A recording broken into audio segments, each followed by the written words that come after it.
పెట్టేవారు. ఒకనాడాయన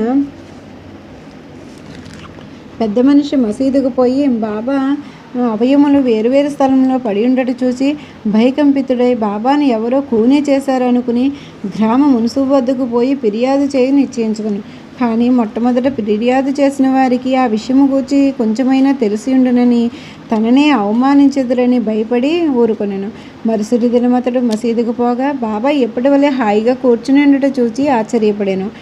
ముందు ముందు తాను చూచినదంతయు భ్రాంతి అనుకొనెను. చిరుప్రాయము నుండి బాబా వివిధ యోగ ప్రక్రియలు చేయుచుండెను. వారి యోగస్థితి ఎవ్వరికి అంతుపట్టినది కాదు.